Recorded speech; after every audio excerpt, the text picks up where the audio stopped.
And here's one of the signal towers. And for the most part it's pretty simple. They light green when there's no train in the block, red when a train goes through the block. Alright, we went and borrowed this little Jeep from the motor pool here. Get him to wake up here so he's ready to go. And as you can see, we still have greens on the signal. Now correctly should be displayed on this track that he's on, which is the far side, is a red, which is correct. So we'll proceed with our locomotive through and we'll see what happens. I'll get over here. The red signal will go to green right there because he cleared up the block that he was in. Remember, we had a red here because he was in the block the other side, which means the other side should be green, or red, I'm sorry, showing that he is now occupying that block. Okay, that part is easy, getting signals to or trains to trip the signal system to show a red light when, in this case, facing into the block where the locomotive is sitting, or a whole train in this case. What becomes difficult is when you start crossing from one track to the other. Like say we go through this crossover to this side to avoid going through the locomotive. Not only, there's a lot of things you got to change from the regular signaling. Suddenly when you throw this switch, this signal here, instead of reading the track that the engine's sitting on over here, it has to represent this track. And then this signal and the corresponding one on the other side have to automatically go to red because you can't run a train through the switches backwards. Sounds simple, wasn't exactly so. But we got it working pretty good. So what I did is on two of the crossovers switches, you can see there's a limit switch right here. All that is just a micro limit switch, and when you throw the switch over, you'll see this blade go over, and that actually closes a switch in here, or a circuit tells the computer that the switch is over. So when I line my crossovers over, get that one on that side, and I throw this one over, now you see the signal indication changed. We have a red here. Any trains coming through this way can't go because this switch is against them, because we're crossing from this track over to here, and we get a flashing green. The signal no longer reads where the engine's from, it's reading this track. And if we go look at the other side, we should see that remember, we're going from this track over here to this one, so we get a flashing green. Now, to make things worse, if a train comes through here, this should stop flashing and should go to a red. Okay, we got another set of engines that are now in the picture, and we're all sitting on the same track. We're sitting on the outer track of the main line, and we'll look at our signals so that they're displayed. We have red again because we can't drive a train down this track through this turnout, which is facing the wrong way. We have an engine dead ahead, but we still have a flashing green because this signal head no longer reads that track, it's reading the one it's going to go into. And on the other side, if you recall before, we had a flashing green here because we were lined to go through the switch. But we no longer have that green because we have a set of locomotives sitting in the block aligned headed. Remember, this target that normally would read the block right here is now actually representing this track. So, what we'll do is we'll take our locomotive through it,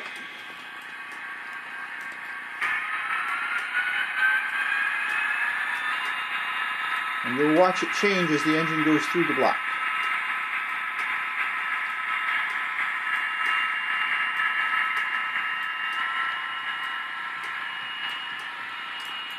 There it goes, they went to red because he's now in the other block.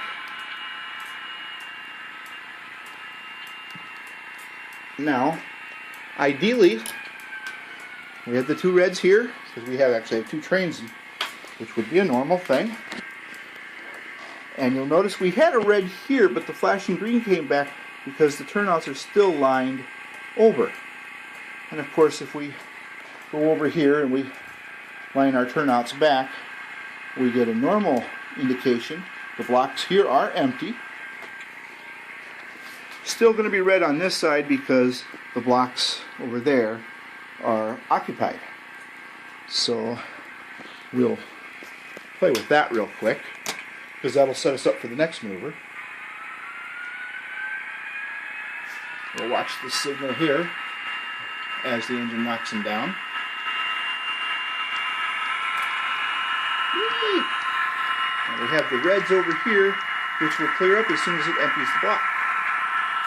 Now, had there been a train with a lit caboose behind it, that would still be red.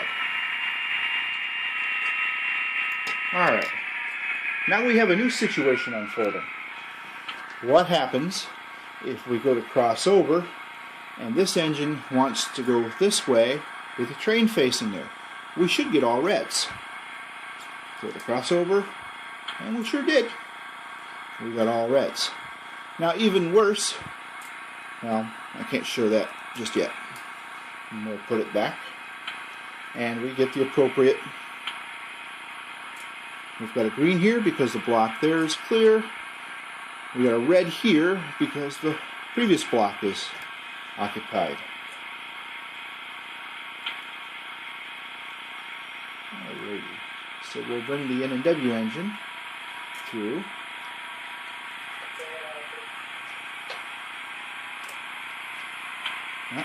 Signal drops, goes to red to green because the block behind him is now clear. And now when we line ourselves over, see, we get the flashing green here. I gotta get the right switch. And now we can run our other power. Whoop. Helps if you the right locomotive.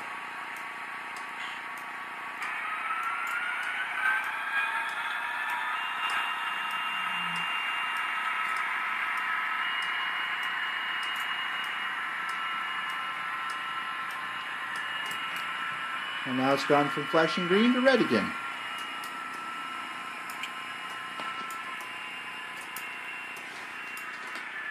And here we have the flashing green reporting that the block here is empty, but that one is still occupied, so we have a red. But we'd have a red anyway right now because two of the turnouts are lined against going through that.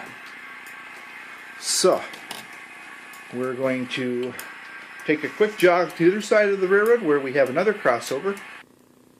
Okay, we're over at Stillwater now, looking at the signals here. Now there was one other thing I ran into while I was working on these. What would happen if both crossovers got thrown at the same time? Now if you think about it, technically if we had a train that could go this way and one that could go that way, they would probably meet in the middle. So in real life on a real railroad we couldn't do that. So we had to take safety precautions. So I'll throw the first switch, and you can see I've got a blinking green, or pumping green as they used to call it, and that would indicate that a train is going to diverge this way.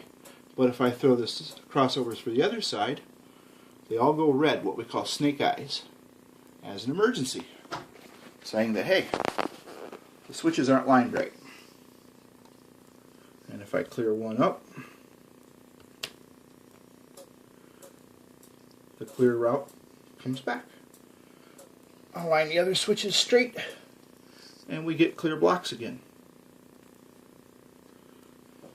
Well, that wasn't looked too terribly hard. The programming was mind-boggling. I will say this. Making a normal block turn lights at the end of that block red or green according to what train is coming, or whether there isn't a train in the block, I should say whether it's occupied or not, is a fairly simple thing. When you sit down and figure out the rules of a crossover, you start pulling out your hair. I have a newfound high respect for people who design real railroad systems.